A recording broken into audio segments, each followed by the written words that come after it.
malam. Pada kesempatan kali ini, kami dari kelompok 1 kelas TI C502 akan mempresentasikan tugas kelompok kami, di mana topik tugas kelompok kami yaitu metode forward chaining. Tetapi sebelumnya, kami akan memperkenalkan diri kami. Nama saya adalah Sastriani Sihombing.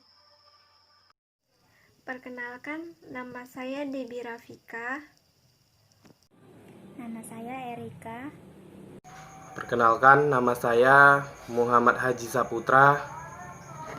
Nama saya Nia Agustin. Assalamualaikum warahmatullahi wabarakatuh. Perkenalkan, nama saya Susilawati. Di mana pembahasan pertama itu mengenai pengertian metode forward chaining. Metode forward chaining merupakan salah satu dari metode inferensi, yang berarti metode ini dapat digunakan dalam proses sistem berbasis pengetahuan untuk menghasilkan informasi baru dari informasi yang sudah diketahui. Pendekatan metode forward chaining adalah proses perunutan yang dimulai dengan menampilkan kumpulan data atau fakta yang meyakinkan menuju konklusi akhir. Pendekatan ini diawali dengan mengumpulkan fakta-fakta di lapangan, yang kemudian diproses untuk mencapai sebuah kesimpulan akhir. Oke, sekian penjelasan dari saya, akan dilanjutkan oleh teman saya. Baiklah, di sini saya akan melanjutkan tentang cara kerja forward chaining. Cara kerja forward chaining menurut Illy, A. Sistem dipresentasikan dari satu atau lebih dari kondisi. B. Untuk setiap kondisi, sistem akan mencari rule pada knowledge base untuk rule tersebut yang cocok dengan kondisi bagian if. C. Setiap rule dapat suatu kondisi baru dari konklusi dari bagian then. Kondisi baru ini selanjutnya akan ditambahkan. Ada beberapa kondisi yang telah ditambahkan pada sistem akan diproses. Jika ada suatu kondisi, maka sistem akan kembali pada langkah kedua dan akan mencari rule pada knowledge base lagi. Jika tidak ada kondisi baru lagi, maka sesi ini akan berakhir. Kelebihan dan kelemahan forward chaining. Kelebihan utama dari forward chaining yaitu metode ini akan bekerja dengan baik ketika masalah bermula dari mengumpulkan, menyatukan informasi, lalu kemudian mencari kesimpulan apa yang dapat diambil dari informasi tersebut. Metode ini mampu menyediakan banyak sekali informasi dari jumlah data yang kecil.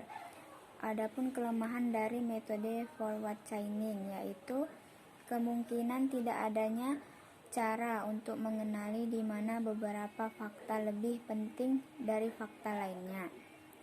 Sistem bisa saja menanyakan pertanyaan yang tidak berhubungan maupun dari pertanyaan tersebut penting. Namun hal ini akan membingungkan user untuk menjawab pada subjek yang tidak berhubungan. Forward chaining digunakan jika 1. Banyak aturan berbeda yang dapat memberikan kesimpulan yang sama.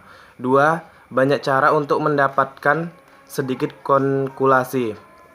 Ketiga, benar-benar sudah mendapatkan berbagai fakta dan ingin mendapatkan konkulasi dari fakta-fakta tersebut. Baiklah, di sini saya akan melanjutkan presentasi yang sebelumnya dibawakan oleh teman saya yaitu Aji. Adapun tipe sistem yang dapat menggunakan teknik pelacakan forward chaining yaitu sistem yang dipresentasikan dengan satu atau beberapa kondisi.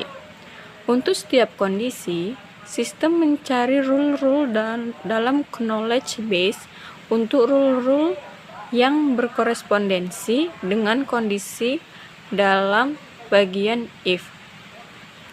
Setiap rule dapat menghasilkan kondisi baru dari konklusi yang diminta pada bagian then. Kondisi baru ini dapat ditambahkan ke kondisi lain yang sudah ada. Setiap kondisi yang ditambahkan ke sistem akan diproses. Jika ditemui suatu kondisi, sistem akan kembali ke langkah 2 dan mencari rule-rule dalam knowledge base. Jika tidak ada konklusi baru.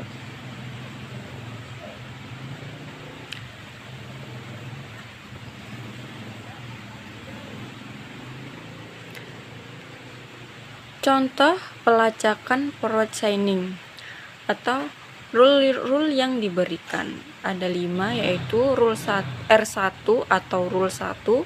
Jika A dan C, maka hasilnya E. R2 atau rule 2. Jika D dan C, maka hasilnya F. R3 atau rule 3 itu jika B dan E, maka hasilnya F.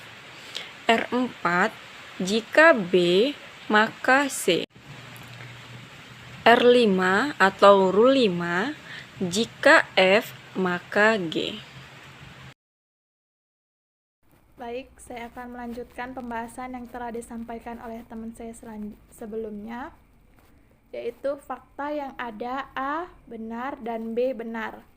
Dalam forward chaining, pencarian dimulai dengan fakta yang diketahui dan mengambil fakta baru menggunakan aturan yang telah diketahui pada sisi jika if.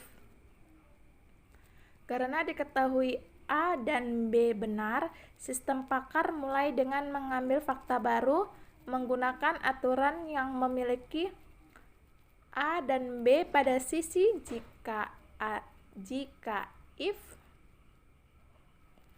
Dengan menggunakan R4, sistem pakar mengambil fakta baru C dan menambahkannya ke dalam assertion base sebagai benar.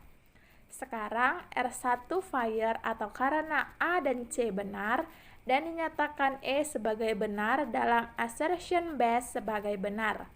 Karena B dan E keduanya benar atau berada dalam assertion base.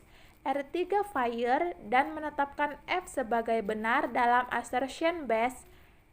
Sekarang R5 fire karena F berada dalam sisi jika yang menetapkan G sebagai benar, maka hasilnya adalah G. Sekian hasil presentasi kami, kurang lebih kami mohon maaf. Terima kasih. Assalamualaikum warahmatullahi wabarakatuh.